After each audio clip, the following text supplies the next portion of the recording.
हाँ students, good afternoon everyone. बेटा आज की क्लास में नया चैप्टर स्टार्ट करने जा रहे हैं, रासायनिक बलगतिकी, केमिकल काइनेटिक्स। ठीक है, कुछ क्वेश्चंस डिस्कस किए थे लास्ट क्लास में, उनकी थोड़ी अच्छे से प्रैक्टिस कर लेना आप, ठीक, क्योंकि न्यूमेरिकल्स भी बनते हैं वहाँ से। ओके, बाकी तो थ्योरी का पोर्शन तो है ही, वो तो सारा करा ही दिया था आपको। ठीक, चलिए स्टार्ट करते हैं बेटा। केमिकल काइनेटिक्स, रासायनिक बलगतिकी।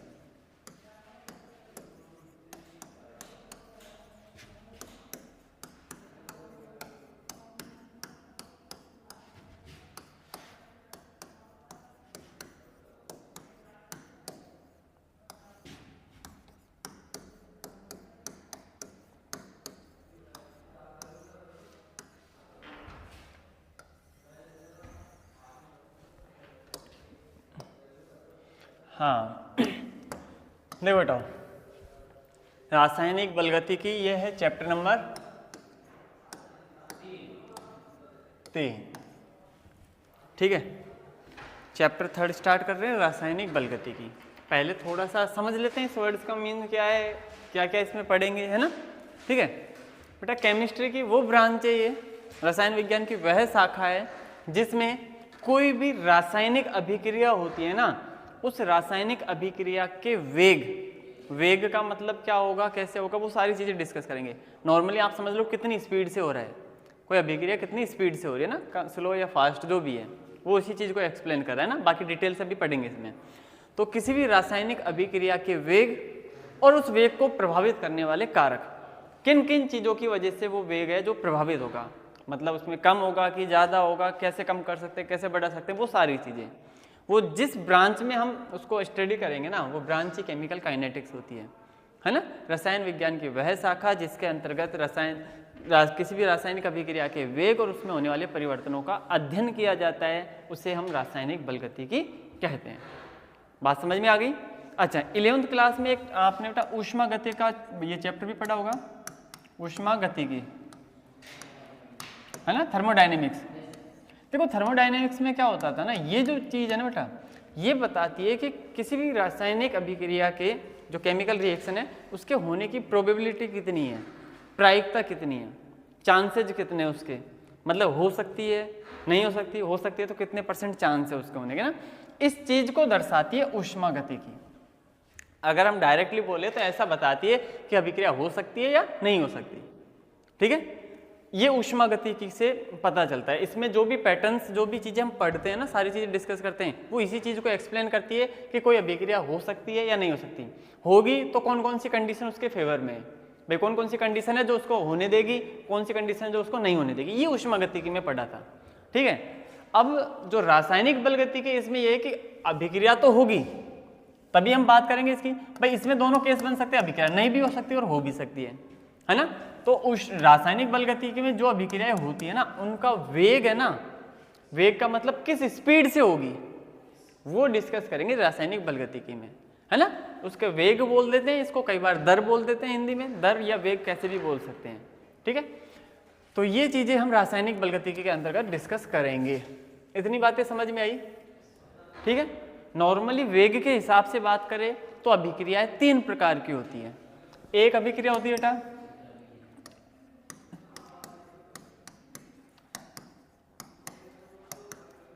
बहुत ज्यादा स्लो, वेरी स्लो रिएक्शन, है ना, बहुत ही ज्यादा स्लो रिएक्शन होगी। इन स्लो रिएक्शंस का मतलब क्या है बेटा, इनको नॉर्मली कुछ महीने या कुछ साल लग जाते हैं अभिक्रिया होने में। ठीक है, 2 साल, 5 साल, 10 साल, 20 साल, 50 साल, 100 साल, 200 साल, कुछ भी टाइम लग सकता है। ठीक है, वो अति मंद अभिक्रिया होती है, बहुत धीरे होंगी। ठीक है, अच्छा दूसरी बात करें तीव्र अभिक्रिया, है ना,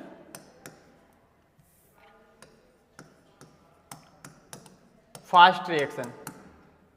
देखो फास्ट रिएक्शन में क्या है बेटा, ये सेकंड का भी बहुत कम हिस्सा, नॉर्मली अगर मैं बात करूं तो 10 की घात -14 से लेकर के 10 की घात -16 सेकंड का इतना हिस्सा, यूँ मान लो 1 सेकंड में, फिर इसके आगे 14 जीरो लगा रखा हूँ, सेकंड का इतना वो भाग जो होगा ना, उसकी बात कर रहा हूँ मैं, समझ गए होंगे आप, है ना। ठीक है, इतने सेकंड्स में ही रिएक्शंस कंप्लीट हो जाती है ना। वो बहुत फास्ट होती है रिएक्शन, समझ गए। और एक रिएक्शन का पैटर्न होगा जो इनके बीच वाला होगा, है ना, उसको हम कह देंगे बेटा मध्यम अभिक्रिया, ना बहुत ज़्यादा तेज ना बहुत ज़्यादा स्लो, ठीक है। कुछ मिनट्स का टाइम लग सकता है, 2 मिनट 5 मिनट 10 मिनट, कुछ सेकंड्स का भी टाइम लग सकता है, 2 5 10 सेकंड्स, है ना, और फिर थोड़े बहुत आवर्स में भी जा सकती है चीज़ें, समझ रहे हो। वो रिएक्शंस जो होती है वो किस में आ जाएगी, मध्यम वाले में। क्या इतनी बातें समझ में आई? वैसे तो नाम से सारी चीज़ें समझ में आ जाएगी इसमें, है ना भाई, कोई रटने की बात नहीं, बस थोड़ा समझा रहे हैं। अब हम क्या कहते हैं बेटा, रासायनिक बल गतिकी में किसी भी रासायनिक अभिक्रिया का, जैसे मान लो रिएक्टेंट है, इससे बन रहा है प्रोडक्ट, है ना, रिएक्टेंट से यानी अभिकारक से उत्पाद बन रहा है, इस अभिक्रिया का जो भी वेग होगा, ठीक है, उस वेग को हमने कह दिया कि 3 प्रकार से हो सकता है, बहुत तेजी से, बहुत स्लो, या फिर बीच वाली स्टेप आ गई, ठीक है। तो इस अभिक्रिया का वेग कब कब कैलकुलेट हो सकता है, जब रिएक्शन बहुत ज़्यादा स्लो होती है ना, तो प्रायोगिक रूप से वेग निकालना पॉसिबल नहीं होता, क्योंकि रिएक्शन इतनी स्लो है, बहुत ज़्यादा समय लगता है और उसको डायरेक्टली उस तरीके से नोट करना पॉसिबल नहीं हो पाता। तो प्रायोगिक रूप से इसमें वेग निकालना, अभिक्रिया का जो वेग होता है या दर बोले उसको, ये हम ज्ञात नहीं कर पाते, ठीक है। जो अभिक्रिया बहुत तेजी से होती है इसमें वैसे ही पॉसिबल नहीं होता, ये इतनी फास्ट होती है कि इसमें पर्टिकुलर कितनी चेंजिंग आ रही है वो हम कैलकुलेट ही नहीं कर पाते, वो प्रायोगिक रूप से संभव नहीं है और इसमें वैसे संभव नहीं है, आप चाहोगे तब भी नहीं कर पा रहे, ठीक है। लेकिन जो मध्यम अभिक्रिया होती है ना, बस इसी में पॉसिबल है, यानी कि आप जब कभी भी किसी अभिक्रिया के वेग की बात करोगे, उस अभिक्रिया के दर की बात करोगे ना, तो उसके लिए वो अभिक्रिया कैसी होनी चाहिए, मध्यम वेग वाली अभिक्रिया होनी चाहिए, जिसका वेग मध्यम रहता हो, है ना बहुत तेजी से होगी उसका निकाल सकते, ना बहुत स्लो होगी उसका निकाल सकते हैं, क्योंकि इसका कैलकुलेट हम कर नहीं सकते और इसमें इतना टाइम लग जाएगा कि इसके लिए बैठे नहीं रह सकते, समझ रहे हो। जैसे किसी अभिक्रिया को 5 साल लगेगा, तो 5 साल में उसका वेग कैलकुलेट करेंगे क्या बैठ करके, नहीं कर सकते हम। जैसे एक एग्जाम्पल बता दे इसका, लोहे पर जंग लगना, है ना, अब लोहे पर जंग ऐसे मत बोलना कि सर 2-4 दिन में भी हो जाता है, ठीक है, वो केवल ब्राउन कलर की लेयर आती है, पर जंग लगने का मतलब क्या, धीरे धीरे वो प्रोसेस चलता रहता है, रुकता थोड़ी है कि बस लग गई इसकी मैक्सिमम, फिर वो और जंग लगेगी और लगेगी, और धीरे धीरे वो कैसा होता जाएगा भाई, उसकी कंडीशन देखी होगी आपने, बहुत पुराना पड़ा होगा तो उस पर कितनी जंग लगी हुई है ना, तो प्रोसेस कंटिन्यूसली चलता है। अब कब तक कैलकुलेट करेंगे, अरे 2 महीने 5 महीने 6 महीने, साल 2 साल 5 साल 10 साल तक पड़ी होंगी कई चीज़ें होंगी जो 40-50 साल की पड़ी हुई होंगी ना, तो हम चीज़ों को कैलकुलेट नहीं कर सकते, तो ये प्रायोगिक रूप से संभव नहीं है और इसमें हम निकाल नहीं सकते, ठीक है, बहुत इतनी तेजी से हो रही है कि हम कैलकुलेट ही नहीं कर पा रहे, समझ रहे हो। तो बचती कौन सी है, मध्यम वाली, इसमें आप कैलकुलेट कर सकते हो, समझ गए होंगे, ठीक है, ना तो बहुत ज़्यादा फास्ट होगी उसमें कैलकुलेट कर सकते हैं, ना बहुत ज़्यादा स्लो होगी वहाँ कैलकुलेट हो सकती है। तो जब कभी भी अभिक्रिया के वेग की बात करोगे आप, तो अभिक्रिया कैसी होनी चाहिए बेटा, मध्यम टाइप की होगी, तो ही हम अभिक्रिया के वेग की बात करेंगे। और डेफिनेशन ही क्या बताई थी मैंने स्टार्टिंग में, अभिक्रिया के वेग और उसके परिवर्तनों का अध्ययन करेंगे। भाई वेग को कौन कौन सी चीजें परिवर्तित करती है, समझ गए। इसका मतलब पूरे चैप्टर में मैं इसी टाइप की रिएक्शन की बात करूंगा, जब अभिक्रिया के वेग की बात करूंगा तो इसी की बात कर रहा हूँ। इतनी बातें समझ में आई ना, ठीक है। अब पहले इनको लिख लेते हैं, फिर वेग की बात करेंगे हम। इतनी बातें समझ में आ रही है ना, ठीक है। तो सबसे पहले रासायनिक बल गतिकी की हम परिभाषा ही लिखेंगे ना। लिखिए बेटाओ, रसायन विज्ञान की वह शाखा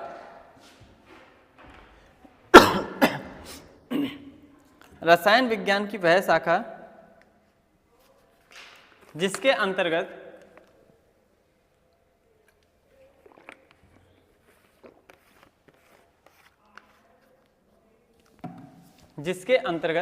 किसी रासायनिक अभिक्रिया के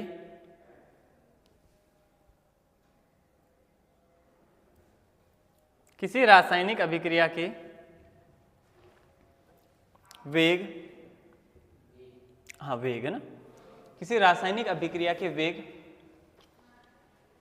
कोमा अभिक्रिया की क्रियाविधि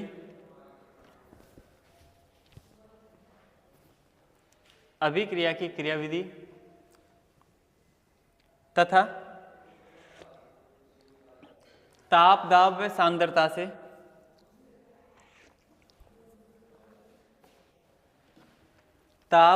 सांद्रता से अभिक्रिया के वेग पर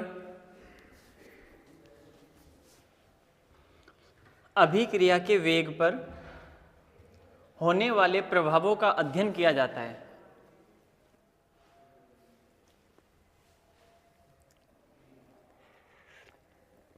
ताप, दाब व सांद्रताओं से अभिक्रिया के वेग पर होने वाले प्रभावों का अध्ययन किया जाता है, उसे रासायनिक बलगतिकी कहते हैं।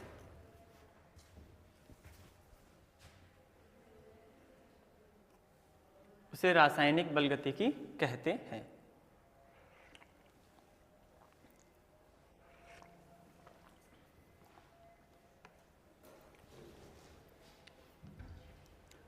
ठीक है, कोई अभिक्रिया हो गई, उसके वेग की बात कर ली, उसका जो रिएक्शन का पैटर्न होगा, क्रियाविधि की बात कर रहे हैं, और साथ ही साथ उस पर प्रभाव, प्रभाव में ताप, दाब, सांद्रताओं से प्रभावित होता है, इसलिए वो नाम भी लिखवा दिया साथ में ना।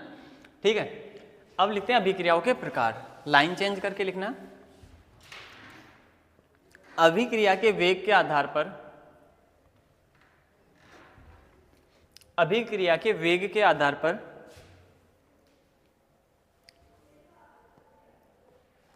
तीन प्रकार की अभिक्रियाएं होती है।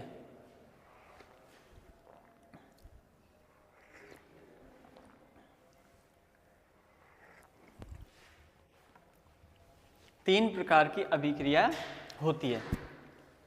पहली हेडिंग डालो, अत्यधिक मंद अभिक्रिया है। अत्यधिक मंद अभिक्रिया है। अब मंद अभिक्रिया मतलब वेग कम होगा, इसमें क्या बताना है ना, फिर भी लिख दो एक लाइन में।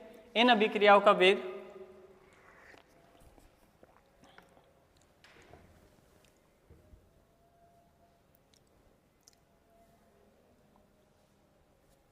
बहुत कम होता है।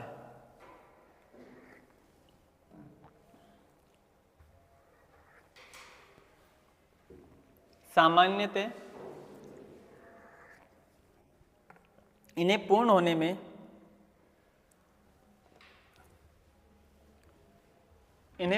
में कुछ महीनों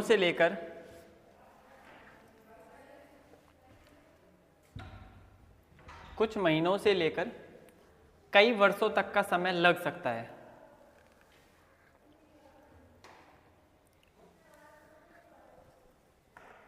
कुछ महीनों से लेकर कई वर्षों तक का समय लग सकता है।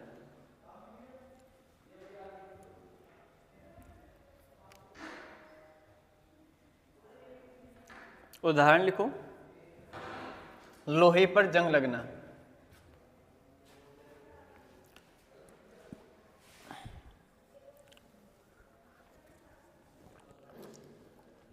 लोहे पर जंग लगना लिख लिया। अच्छा, अब तुम्हें पता है धीरे हो रही है तो प्रायोगिक रूप से इसका वेग निकालना संभव नहीं है, उसको लिखवाते हैं अलग से लाइन में। लिखो, इन अभिक्रियाओं के लिए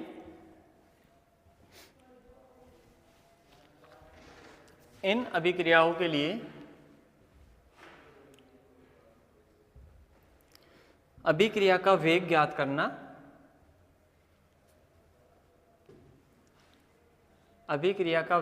करना प्रायोगिक रूप से संभव नहीं है।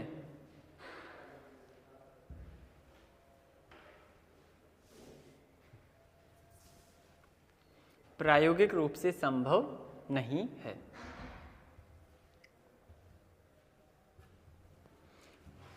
ठीक है, अब सेकंड हेडिंग डालो बेटा, अत्यधिक तीव्र अभिक्रिया। इनको तात्क्षणिक अभिक्रिया भी बोलते हैं बेटा, अत्यधिक तीव्र को ना, अत्यधिक तीव्र अभिक्रिया, और इसके साथ में लिख लेना तात्क्षणिक।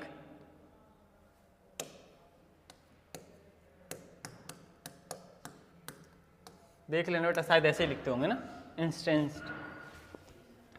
तात्क्षणिक अभिक्रिया लिखो, ये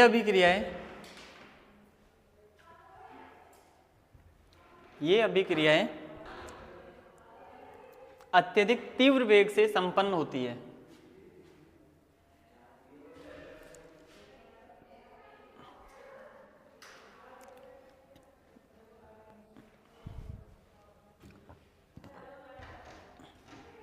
अत्यधिक तीव्र वेग से संपन्न होती है। इन अभिक्रियाओं में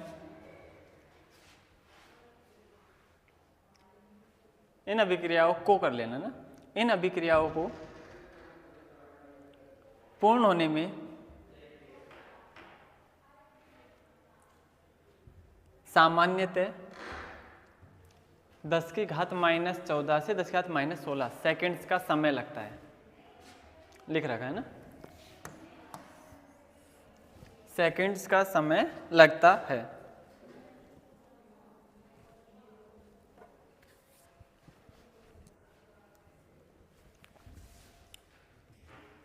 उदाहरण में लिखो बेटा, जितनी भी आयनिक अभिक्रियाएं होती है ना, वो सब आयनिक अभिक्रियाएं तेजी से ही होती है ना। जिसमें आयन टूटते फिर वो नए आयन से जुड़ता है, वो सारी की सारी तेजी से ही होती है ना।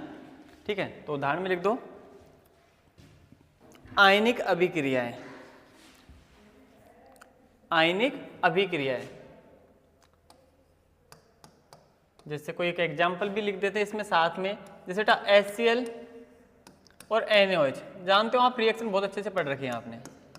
अब ये बात आप जानते हो बेटा, H+ बनेगा, Cl- बनेगा, Na+ बनेगा, OH- बनेगा। हो गई आयनिक अभिक्रिया। इसका प्लस इसके माइनस से जोड़ेगा, इसका प्लस इसके माइनस से जोड़ेगा, क्या बन जाएगा बेटा? NaCl और H2O। ये बनेगा ना। अरे अम्ल और क्षार की अभिक्रिया होती है तो क्या होता है? NaCl और यही बनेगा ना, जल और लवण, है ना। ठीक है, तो ये अभिक्रिया होगी। और बहुत सारी अभिक्रियाएं, अपन को लिस्ट नहीं बनानी, बस एक एग्जाम्पल लिख दो ना।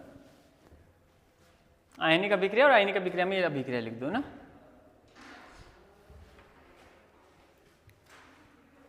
और आयनिक अभिक्रिया जितनी भी होगी वो सब इसी में आ जाएगी बेटा, है ना। तो लिखो इसमें, इनका वेग ज्ञात करना संभव नहीं है क्योंकि बहुत तेजी से होती है ना। इनका वेग ज्ञात करना संभव नहीं है।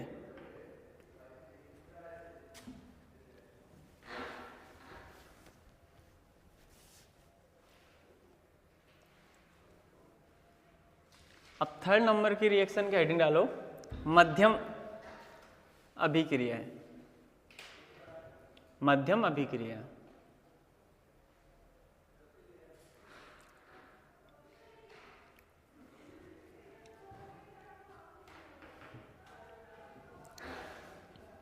इन अभिक्रियाओं का वेग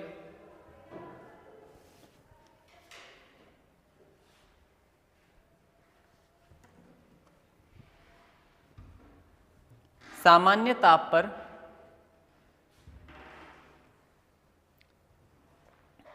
मापन योग्य होता है। मतलब कैलकुलेट कर सकते हैं ना। इन अभिक्रियाओं का वेग सामान्य ताप पर मापन योग्य होता है।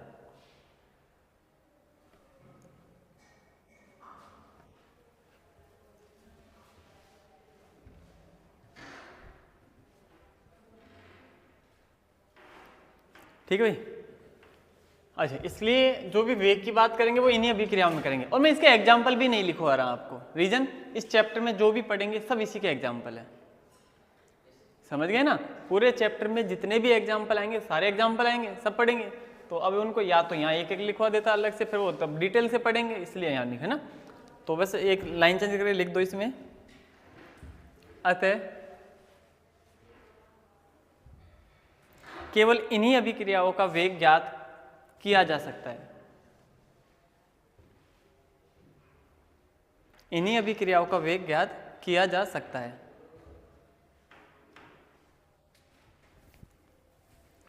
इसलिए रासायनिक बलगतिकी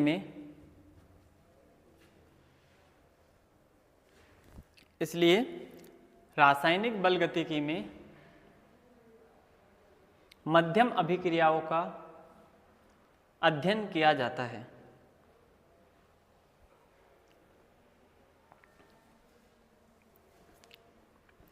रासायनिक बलगतिकी में मध्यम अभिक्रियाओं का अध्ययन किया जाता है।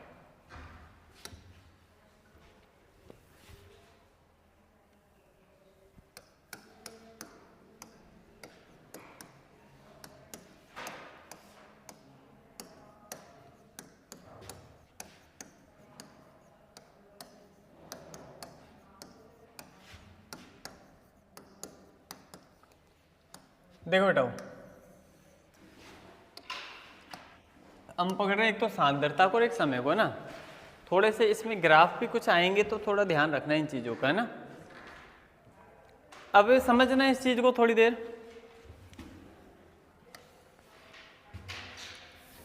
मतलब देखो, सांद्रता और समय के बीच ग्राफ की बात कर रहे हैं ना। ये बताओ आप कि अभिकारक स्टार्टिंग में कितना होता है, अधिकतम होगा। अरे अभिकारक स्टार्टिंग में क्या होगा, अधिकतम ही रहेगा, ठीक है। अभिकारक तो स्टार्टिंग में अधिकतम है, और उसके बाद में बात करते हैं ना कि जैसे ये पॉइंट लिया मैंने, मैं बात कर रहा हूँ बेटा, एक जगह मैंने यूज किया समय टाइम, और वाई एक्सिस पे लिए सांद्रता कंसंट्रेशन, ठीक है, ओके। अब क्या कह रहे हैं बेटा, मैं अभी अभिकारक की बात कर रहा हूं। देखो कोई रिएक्शन है बेटा, आर से पी, रिएक्टेंट से क्या बन रहा है उसमें, प्रोडक्ट, रिएक्टेंट से क्या बन रहा है बेटा, प्रोडक्ट, है ना। अब ये बताओ, जब टाइम 0 है, अरे ये क्या बात है, जब टाइम कितना है बेटा, 0, समय 0 है, उस टाइम पर इसका मतलब ये है अभिक्रिया स्टार्ट नहीं हुई, ठीक है। अभिकारक अपनी मैक्सिमम कंडीशन में, जितना आपने लिया वो पूरा का पूरा बचा हुआ है, अभिकारक होगा वो कितना है बेटा, मैक्सिमम, सही है क्या। अभिकारक कैसे रहेगा भी, मैक्सिमम, और उत्पाद कितना रहेगा, 0, उत्पाद बना ही नहीं टाइम 0 पर। अब मैं बात कर रहा हूं कुछ समय बाद, कुछ टाइम इंक्रीज हुआ होगा, टाइम बढ़ गया, हो गया कुछ भी टाइम मान लो, है ना। उसके बाद क्या होगा कि जो अभिकारक है वो तो क्या होगा, धीरे धीरे डिक्रीज होने लगेगा, कम होने लगेगा, सही बात है। और उत्पाद धीरे धीरे क्या होगा, बढ़ने लगेगा, इसमें वृद्धि होने लगेगी। बात सही है क्या भाई, अभिक्रिया जैसे जैसे होगी अभिकारक कम होगा, उत्पाद बढ़ने लगेगा, यही होगा क्या, कोई दिक्कत नहीं है ना, ठीक है। इसका मतलब ये है कि अगर मैं केवल अभिकारक के लिए बात करूं तो अभिकारक में समय जब 0 होगा अभिकारक मैक्सिमम होगा, धीरे धीरे समय के साथ अभिकारक कम होता जाएगा, कम होता जाएगा, कम होता जाएगा, है ना। यही बात समझ में आ रही है। अब ऐसा होता है बेटा, देखो कि स्टार्टिंग में मैक्सिमम अभिकारक है, यूं मान लो एक समझो कि ये अभी मान लो मेरे पास में टोटल इसके 12 मॉलिक्यूल अभिकारक के, अभिकारक है ना जो R, ये स्टार्टिंग में ऐसा है। फिर मैं कह रहा हूं ये 12 से रह गए बेटा 6 रह गए, अभिकारक कम हो कितना आया, क्लियर हुई बात, ठीक है। तो इसमें क्या हो रहा है, यहाँ कितने बेटा 12, और कितने रह गए 6। ये बताओ इनकी आपस में अभिक्रिया करने की कैपेसिटी और इसके आपस में अभिक्रिया करने की कैपेसिटी, भाई ये पॉसिबल है सबके साथ अभिक्रिया कर सके, सही है। तो उत्पाद थोड़ा तेजी से बनाएगा, इसमें थोड़ी सी संख्या वो चांस कम हो गए, सही है, तो इसके उत्पाद की दर थोड़ी कम होती जाएगी। मतलब मैं ये कहना चाह रहा हूं कि अगर आप देखोगे ना इसमें, तो जैसे जैसे आपके पास में अभिकारक घटते जाएंगे उसमें जो उत्पाद बनेगा वो भी धीरे धीरे कम होता जाएगा। स्टार्टिंग में अभिकारक ज्यादा रहेंगे, वो तेजी से उत्पाद बनाएंगे, है ना, और धीरे धीरे समय के साथ साथ फिर वो उत्पाद भी धीरे धीरे कम होने लगेगा, मतलब उस स्पीड से नहीं बनेगा जो स्टार्टिंग में बना होगा, सही है। मतलब इसको वैसे समझ लो, आपको भूख लग रही है और ना, और आपकी फेवरेट मिठाई आपके सामने रख दी, जो भी चीज़ आप खाने लगे, स्टार्टिंग में तो भूख लग रही है, स्टार्टिंग में तो हम जो जितनी स्पीड लगा सकेंगे दोनों हाथों से खाना स्टार्ट कर रहे हैं, ठीक। लेकिन समय के साथ धीरे धीरे वो फिर स्पीड में कमी आएगी, क्यों, उधर रिएक्टेंट भी कम हो रहे हैं, इधर उत्पाद ज़्यादा बढ़ गया पेट में, सही बात है ना। तो वही बात है कि रिएक्टेंट जैसे जैसे कम होगा ना, तो उसमें क्या होगी, अभिक्रिया भी धीरे होने लग जाएगी, ठीक। मतलब ये है कि अभिकारक जब ज़्यादा होंगे तो उत्पाद भी तेजी से बनाएंगे, मतलब स्टार्टिंग में तो वो तेजी से कम होगा, फिर धीरे धीरे कम होने की कैपेसिटी कम हो जाएगी। वो अपने ऐसे रख लो ना, स्टार्टिंग में तो जो भी भंडारा रखा था उसमें से अपन ने बहुत तेजी से खाना स्टार्ट किया, तेजी से कम हुआ, फिर धीरे धीरे जब पेट भरने को आता है ना, तो फिर एक आधी ऐसे करने लग जाते हैं अपन, है ना, मतलब उसकी कम होने लग जाती है, ठीक है। तो ये कह रहा हूँ एक पॉइंट पर तो वो क्या है, मैक्सिमम। अभी मैं अभिकारक के लिए बात कर रहा हूँ, अभिकारक अभी कितना है बेटा, मैक्सिमम जितना है। उसके बाद में अच्छा एक लीनियर कंडीशन, मतलब सीधी स्ट्रेट लाइन नहीं बनती है ना, कर्व के फॉर्म में आता है ग्राफ। स्टार्टिंग में तो बहुत तेजी से डिक्रीज होगा, बहुत तेजी से, क्यों, समय अभिकारक ज्यादा है, अभिक्रिया तेजी से कर रहा है, तो तेजी से कर रहा है तो उत्पाद ज्यादा बन रहा है और वो कम भी तेजी से हो रहा है, होते होते होते फिर एक कंडीशन आएगी, अब धीरे धीरे क्या होगा टाइम के साथ, है ना, उसमें कैपेसिटी कम होती जाएगी। अच्छा 100% एफिशिएंसी किसी की नहीं होती, तो मैं ऐसे मान के चल रहा हूँ पूरा अभिकारक कभी भी उत्पाद नहीं बनना था, कुछ ना कुछ वेस्टेज होगा, वो इतना बच गया होगा। समझ गए? ये किसके लिए बात की मैंने? अभिकारक के लिए, रिएक्टेंट के लिए। ठीक है, ये जो बात हुई वो किसके लिए हुई बेटा? अभिकारक के लिए। कोई दिक्कत है क्या? ठीक है, अब मैं उत्पाद की बात करूं। देखो उत्पाद की बात करोगे, उत्पाद स्टार्टिंग में कितना है? 0। तो जब टाइम 0 है तो वो 0 ही रहेगा यहाँ। फिर 0 से स्टार्टिंग में तो बहुत तेजी से बनेगा, है ना? स्टार्टिंग में तो तेजी से बढ़ेगा, तेजी से बढ़ेगा, और एक केस के बाद में जाके वो भी कांस्टेंट होगा। अरे जब अभिकारक सारे अभिक्रिया कर ले होंगे तो हो गया। ठीक है, अब उसका टाइम कितना भी बढ़े, उत्पाद तो हो गया ना फिक्स, तो उत्पाद वो फिक्स हो जाएगा। ठीक है, तो ये जो लाइन बनी वो किसके लिए बनी बेटा? उत्पाद के लिए, प्रोडक्ट के लिए। क्या ये बात समझ में आ रही है क्या आपको? अच्छा अभी ऐसा कुछ नहीं है बेटा कि ये लाइन इस लाइन के बराबर आएगी, इससे ऊपर जाएगी, इससे नीचे जाएगी, वो कोई नहीं है। उत्पाद अलग अलग हो सकते हैं, कम भी हो सकता है, बराबर भी हो सकता है, ऊपर भी जा सकता है ना? वो सभी रिएक्शंस में अलग अलग होंगे, इसलिए अभी इसको मत देखना आप, कुछ भी मर्जी आए ऊपर बना लो, नीचे बना लो, कैसे बना लेना, आपकी इच्छा हो जाए। ठीक है, तो इतनी बात समझ में आई। इसमें मैंने दोनों लाइनें बना दी, एक अभिकारक के लिए भी बना दिया, एक उत्पाद के लिए भी बना दिया, है ना? अभिकारक स्टार्टिंग में तेजी से कम होगा, कम होते होते फिर एक जाएगा कांस्टेंट होके रुक जाएगा। ठीक है, अब टाइम कितना ही बढ़ा लो, अभिकारक तो उतना ही बचा रहेगा, क्योंकि अभिक्रिया होनी थी जो हो गई। ऐसे ही उत्पाद स्टार्टिंग में तो तेजी से बन रहा है, फिर धीरे धीरे क्या होगा? कांस्टेंट हो जाएगा, क्योंकि जितना अभिकारक था वो सारा बदल गया, अब नहीं बदल सकता, तो प्रोडक्ट भी फिक्स हो गया। सही है?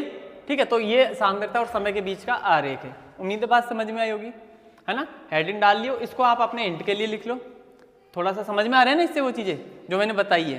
पूरी में लाइन नहीं लिखवा रहा कि अभिकारक धीरे धीरे समय के साथ घटता है, उत्पाद बढ़ता है, ऐसे कुछ लिखवाना नहीं रहा, है ना? उसको लिख लेना और एक ग्राफ बना लो।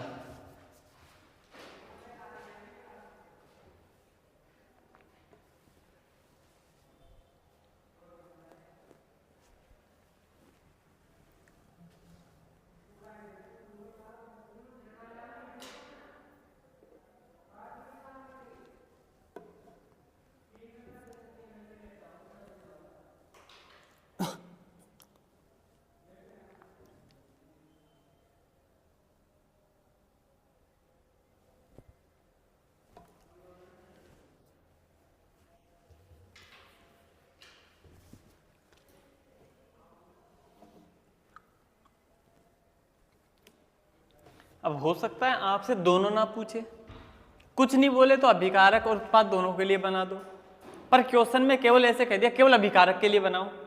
अभिकारक की सांद्रता और समय तो केवल अभिकारक लाइन बना देना, उत्पाद की सांद्रता और समय पूछा तो उत्पाद वाली लाइन बना देना, कुछ नहीं बोले तो दोनों बनाया हो, क्या फर्क पड़ता है?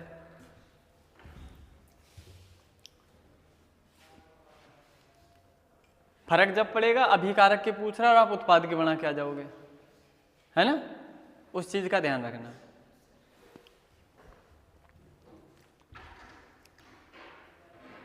इस चीज को नोट डाउन कर लेना बेटा साथ में, ना भाई रिएक्टेंट से प्रोडक्ट बना रहे, टी बराबर 0 था तो वो मैक्सिमम था, प्रोडक्ट 0 था, कुछ टाइम बाद में ये कम होता जाएगा और ये बढ़ता जाएगा।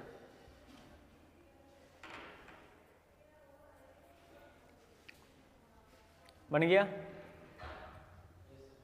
अगर कोई आइडियल केस हो बेटा जिसमें पूरा अभिकारक उत्पाद बना रहा है तो हम इसको ले जाकर के 0 पे टच करा सकते थे।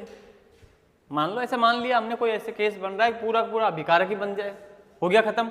खत्म हो सकता है कहीं 0 हो सकता है, कभी कोई ऐसा केस ले ले तो आइडियल केस में 0 मान सकते हो, लेकिन वैसे यही होता है। चले आगे? ठीक है, अब हेडिंग डालो अभिक्रिया का वेग।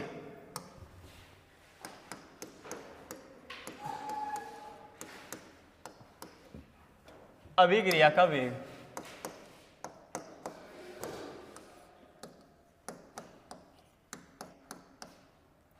अच्छा कई जगह बेटा इसको चाल भी लिखा हुआ मिल जाएगा आपको, कई जगह ये दर में लिखा हुआ मिल जाएगा, है ना? बाकी इंग्लिश में तो एक ही चलेगा, रेट ऑफ रिएक्शन।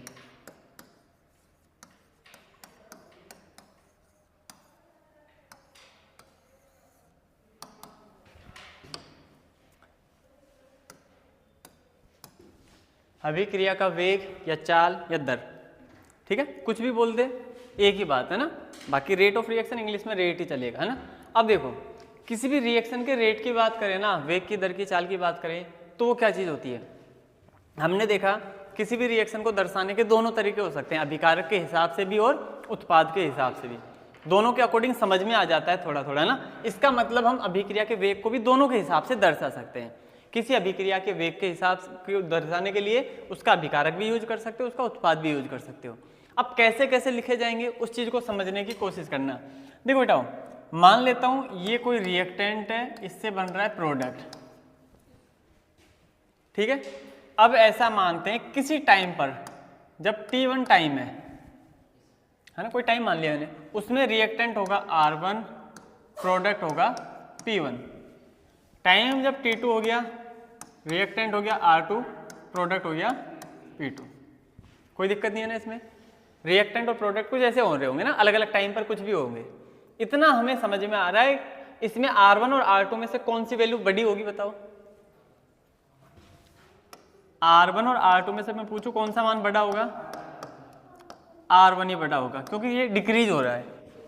और इधर से P1 और P2 में से पूछूं तो P2 बड़ा होगा क्योंकि प्रोडक्ट बढ़ता है। समझ रहे हो ना इस चीज को, तो है ना, ठीक है। तो ये केस आपके सामने हो रहा है। अभिक्रिया का वेग, चाल या दर की बात करूं, रेट ऑफ रिएक्शन की बात करूं, तो उसमें क्या होता है बेटा, किसी भी अभिकारक की सांद्रता में जो परिवर्तन हो रहा है उस परिवर्तन की बात कर रहा हूं, या फिर उत्पाद की सांद्रता में जो परिवर्तन हो रहा है उस परिवर्तन की बात कर रहे हैं। मतलब अभिकारक या उत्पाद दोनों ले सकते हैं, इसकी सांद्रता में जो परिवर्तन हो रहा है और उस परिवर्तन में कितना समय लग रहा है, उसका जो अनुपात आता है वही अभिक्रिया का वेग कहलाता है। नॉर्मली इसको R से रिप्रेजेंट करते हैं। तो क्या क्या कहा बेटा मैंने आपको, किसी भी अभिक्रिया का जो वेग होगा उसको R से लिख रहा हूं मैं, है ना। तो या तो आप लिख दो अभिकारक, या कौन सा लिख सकते हो आप, उत्पाद। इनकी सांद्रता में परिवर्तन, की सांद्रता में परिवर्तन, कितना परिवर्तन आ रहा है भाई, अभिकारक में तो कम होगा, उत्पाद में ज्यादा होगा, है ना। और परिवर्तन में वो समय कितना लग रहा है, कितने समय में वो परिवर्तन आया, परिवर्तन में लगा समय, ये जो बनता है ना वो रेट ऑफ रिएक्शन को दर्शाता है। लेकिन इसके साथ में बेटा प्लस माइनस साइन और यूज करते हैं हम।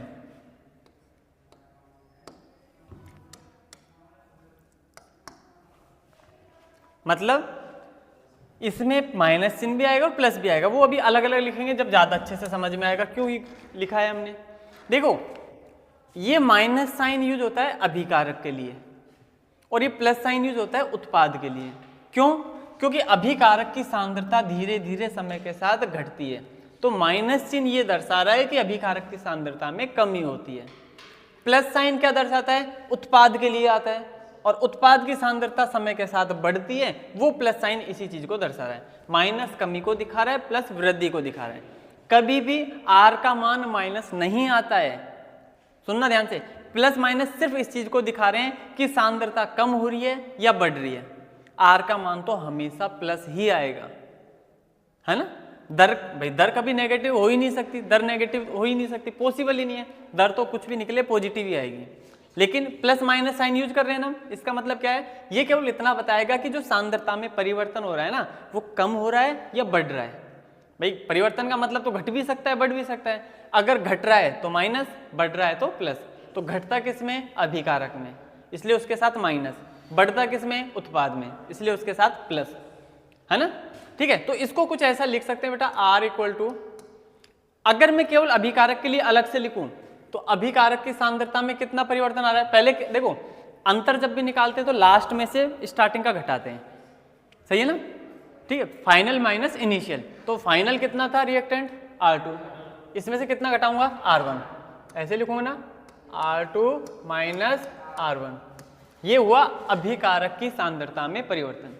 इस परिवर्तन में कितना समय लगेगा, T2 माइनस T1, सही है ना। ठीक है, क्या लिखूंगा बेटा इसमें, T2 माइनस T1। क्या ये बात समझ में आई आपको? ठीक है, लेकिन क्या कहा हमने, अभिकारक है तो अभिकारक के लिए तो क्या आएगा, कौन सा साइन आएगा, माइनस। अभिकारक के लिए कौन सा साइन आएगा, माइनस। इसके साथ में हम माइनस साइन यूज करेंगे, जहां माइनस साइन ये दिखा रहा है कि अभिकारक की सांद्रता में कमी हो रही है। सिमिलर मैं इसको उत्पाद के रूप में भी लिख सकता हूं भाई। उत्पाद कैसे लिखूंगा? P2 minus P1। तो इसी फॉर्मूले को लिखने का तरीका ये भी हो सकता है, P2 minus P1 divided by T2 minus T1। और उत्पाद की जो सांद्रता होती है वो बढ़ती है, इसलिए इसके साथ में प्लस साइन यूज कर लेते हैं। समझ गए? मतलब हमारी जो दर, किसी भी अभिक्रिया की जो दर होगी ना, उसको लिखने का तरीका अभिकारक के हिसाब से लिख सकते हो, उत्पाद के हिसाब से लिख सकते हो। अभिकारक के साथ माइनस आएगा, उत्पाद के साथ प्लस आएगा। जहाँ माइनस साइन इस चीज को दर्शा रहा है कि अभिकारक की सांद्रता में कमी आती है, जहाँ प्लस साइन इस चीज को दर्शा रहा है उत्पाद की सांद्रता बढ़ रही है। लेकिन अभिक्रिया की दर कभी भी ऋणात्मक नहीं होती है, हमेशा कैसी होगी? ये धनात्मक ही होगी, है ना। इसको एक छोटे से एग्जाम्पल से समझाऊं तो और ज्यादा अच्छे से समझ में आएगा कि जैसे मान लो एक एग्जाम्पल ले रहा हूं बेटा मैं, ये रिएक्टेंट है, ये प्रोडक्ट है। मान लो स्टार्टिंग में इसकी कंसंट्रेशन मान ली मैंने 10 m, है ना, ठीक है। ये मान लो 5 सेकंड बाद में थी, 5 सेकंड हुई ना रिएक्शन, जब इसकी कंसंट्रेशन कितनी थी? 10 m। ये अब 10 सेकंड बाद में कुछ अलग आएगी, इसकी घट जाएगी भाई, उत्पाद बना रही है। तो मान लो इसमें से ये रह गई होगी 8 m। मैं पूछूं बताओ इसके लिए दर क्या आएगी? आप बोलोगे कोई दिक्कत नहीं, R बराबर निकाल लो। कैसे निकालूंगा? 8 माइनस 10, ऐसे निकालूंगा ना, और चिन्ह कौन सा लगाऊंगा? Minus. 8 minus 10 divided by 10 minus 5, सही है। कितना आएगा बेटा? ये -2, और इसके साथ में वो प्लस हो जाएगा, अपने आप ही प्लस आएगी, डिवाइडेड बाय ये कितना आएगा? 5, ठीक है। तो रेट जो आएगी वो कुछ इस तरीके से निकल के आ जाएगी। यूनिट बाद में बात करेंगे, अभी समझ गए? प्लस में ही आई है ना, माइनस तो नहीं निकल के आई, बस वो माइनस हमने पहले ही यूज कर लिया जो कमी को दर्शा रहा था, तो वो माइनस माइनस अपने आप प्लस कर देगा। तो रेट कभी भी माइनस में नहीं आती, वो तो हमेशा प्लस में रहेगी।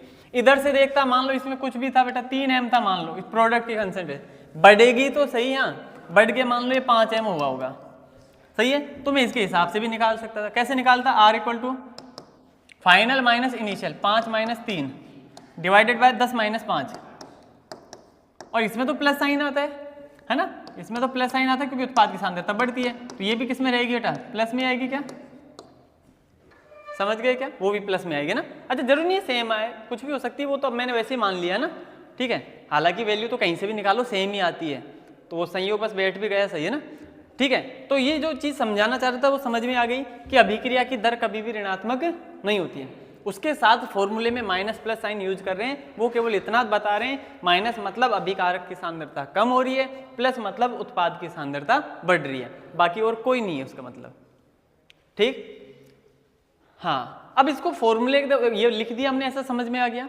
इसकी डेफिनेशन कैसे दे? तो हम क्या करते हैं बेटा, कभी भी डेफिनेशन देते हैं तो इसको नीचे वाले को 1 मान लेते हैं, मतलब परिवर्तन में जो समय लग रहा है उसको इकाई मान लो। इकाई मतलब 1 सेकंड, 1 मिनट, 1 आवर, जो भी मानना चाहो आप, 1, है ना। इसको 1 मान लूंगा तो जो भी अभिकारक या उत्पाद की सांद्रता में परिवर्तन होगा वही दर हो जाएगी उसकी इकाई समय में, है ना। तो 1 सेकंड, नॉर्मली हम जो इकाई यूज करेंगे समय की वो सेकंड यूज करते हैं। 1 सेकंड समय में अभिकारक की सांद्रता में जो परिवर्तन होगा वही उसकी दर है, या उत्पाद की सांद्रता में परिवर्तन होगा वही उसकी दर है, या फिर इसको इकाई बोल लो डायरेक्ट। इकाई समय में किसी अभिकारक के उत्पाद की सांद्रता में होने वाला परिवर्तन ही अभिक्रिया की दर कहलाता है। समझ गए होंगे ना। तो ये डेफिनेशन देनी है, फॉर्मूला लिखना है, बाकी ऐसे समझा देंगे, ठीक। लिखो, इसमें हेडिंग तो डाल ली ना आपने, लिखिए। किसी रासायनिक अभिक्रिया में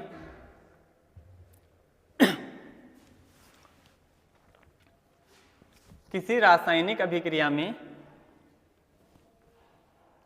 इकाई समय में अभिकारक या उत्पाद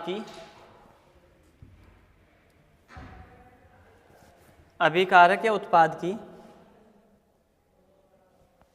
सांद्रता में होने वाला परिवर्तन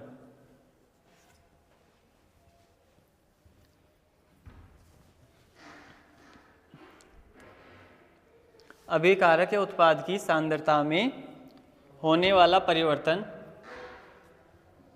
अभिक्रिया की दर कहलाती है।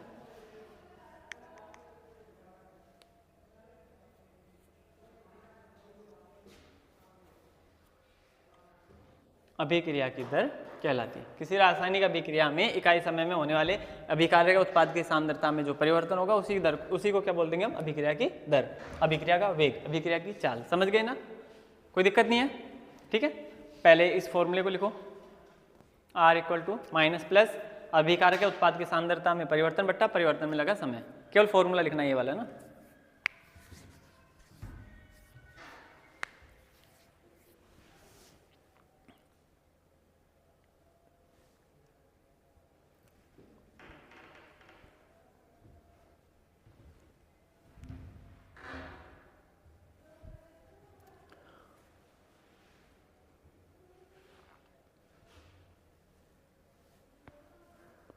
लिख दिया है ना।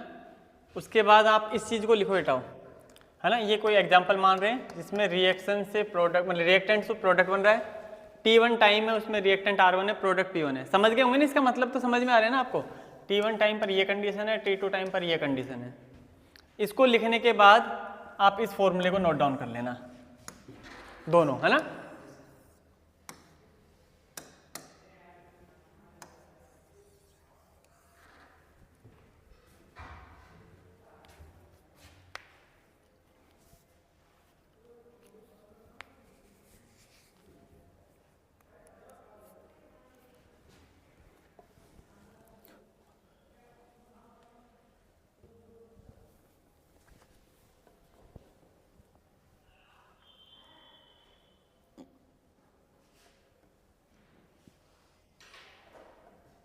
लिख दिया,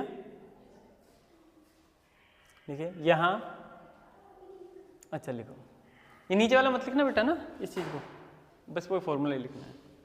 ये तो केवल समझाने के लिए बताया, इसकी कोई ज़रूरत नहीं है ना।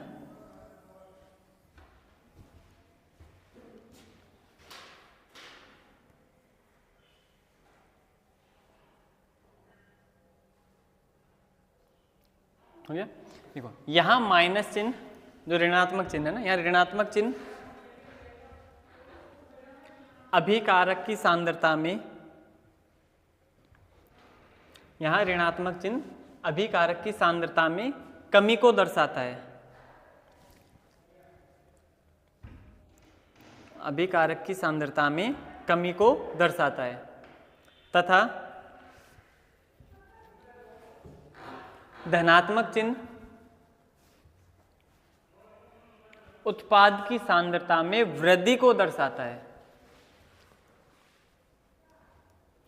उत्पाद की सांद्रता में वृद्धि को दर्शाता है।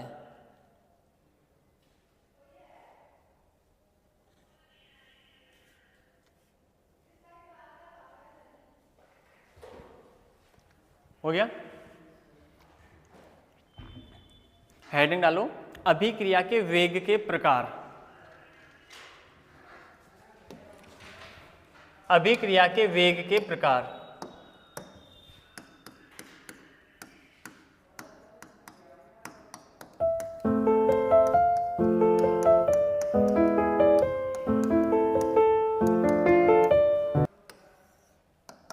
Types of rate of reactions.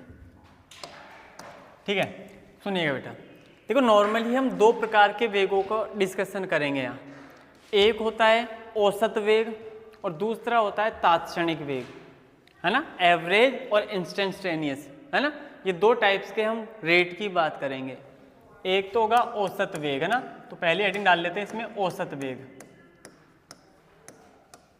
औसत वेग है ना, एवरेज रेट, तो RAVG ऐसे करके लिख देते हैं बेटा इसको, औसत वेग, है ना।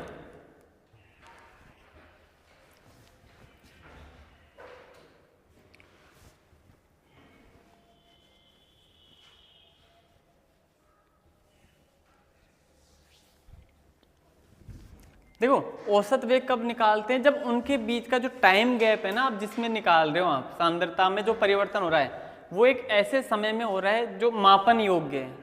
मतलब आपको पता चल रहा है कितने टाइम में वो परिवर्तन हो रहा है, कितने टाइम के अंदर वो परिवर्तन आ रहा है, 5 सेकंड, 10 सेकंड, 20 सेकंड, 50 सेकंड, जो भी हो रहा है, 1 घंटे 2 घंटे, ना। तो जो टाइम इंटरवल है ना, वो आपको पता चल रहा है, तो एवरेज निकालते हैं हम। ठीक है, जो अभी केस पढ़ा था ना हमने बिल्कुल सेम वैसा कि वैसा मान लो कि मैं कह रहा हूँ बेटा आर से रिएक्टेंट से प्रोडक्ट बन रहा है, वही T1 टाइम पर हमने मान लिया था इसको R1 बन रहा होगा, ठीक है, और यहाँ बन रहा होगा P1, ऐसे T2 टाइम पर बन रहा होगा R2 और प्रोडक्ट बन रहा होगा P2। क्लियर है? अब मैं क्या कह रहा हूँ, अगर मैं औसत की बात कर रहा हूँ ना यहाँ, तो औसत का मतलब ये है कि आपके पास में जो टाइम इंटरवल है आप उसका डिफरेंस निकाल पा रहे हो। अगर उनके बीच का जो टाइम अंतराल, समय अंतराल है ना, वो आप कैलकुलेट कर पा रहे हो तो आप औसत वेग निकालोगे। ठीक है, अब कैसे निकालेंगे हमको पता है आर, अब एवरेज की बात कर रहा हूँ बेटा मैं, रिएक्टेंट के हिसाब से बात करूँ तो मैं ऐसे लिखूंगा माइनस, और हमें पता है R2 minus R1 upon T2 minus T1। सही है क्या? इस डिफरेंस को मैं डेल्टा R से लिखूंगा, दोनों का डिफरेंस है ना, ठीक है, डिवाइडेड बाय डेल्टा T। अभिकारक की सांद्रता में परिवर्तन बढ़ता, परिवर्तन में समय। ऐसे ही मैं उत्पाद के हिसाब से भी निकाल सकता हूं। उत्पाद में पॉजिटिव साइन यूज करता, P2 माइनस P1 अपॉन में T2 माइनस T1। इस डिफरेंस को मैं लिख रहा हूं बेटा डेल्टा P अपॉन में डेल्टा T। क्या ये बात समझ में आ रही है आपको? एवरेज वाले में डेल साइन यूज करेंगे हम, है ना, डेल्टा का मतलब उनका डिफरेंस बता रहा है।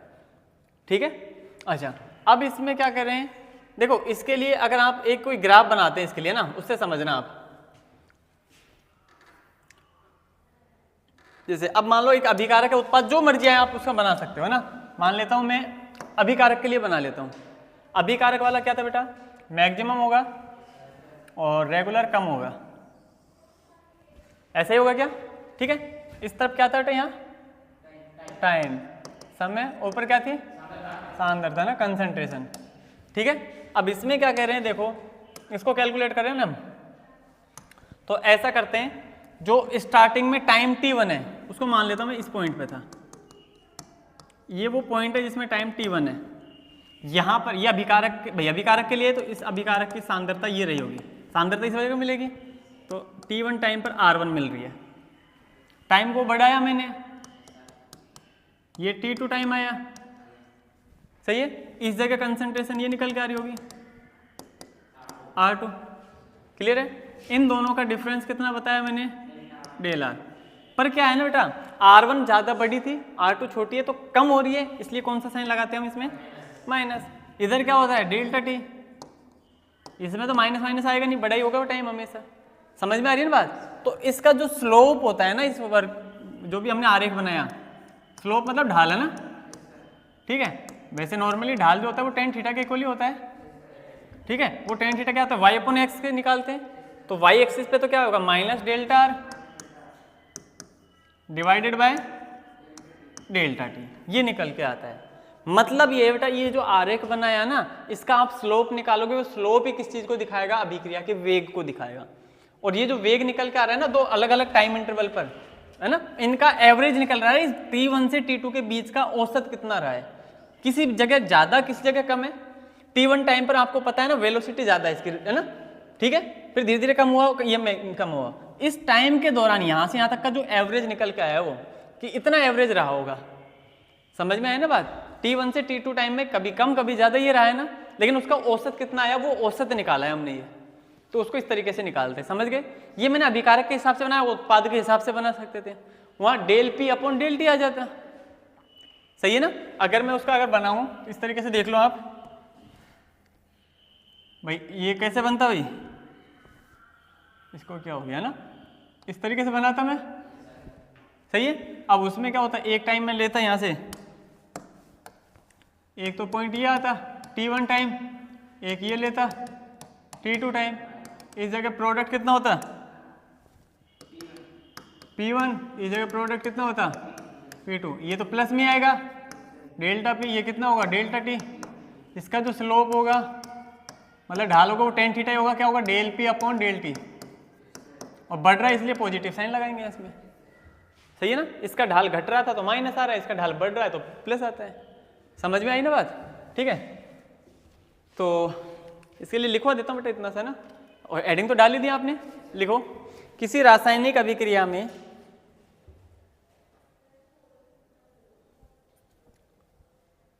किसी रासायनिक अभिक्रिया में निश्चित मापन योग्य समय अंतराल पर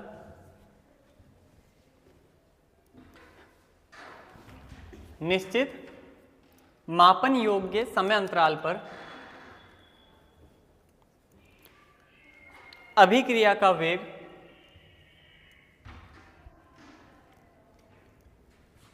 मापन योग्य समय अंतराल पर अभिक्रिया का वेग औसत वेग कहलाता है। औसत वेग कहलाता है। ठीक है, अब आपको क्या करना है बेटा, देखो यहां से यहां तक का कंप्लीट लिखना है। ये दोनों औसती वेग बता रहे, ये अभिकारक के लिए, ये उत्पाद के लिए। लिख दोनों तरीके से सकते हैं तो सब एक बराबर है ना। फिर आप पहले अभिकारक के लिए आरेख बनाओगे,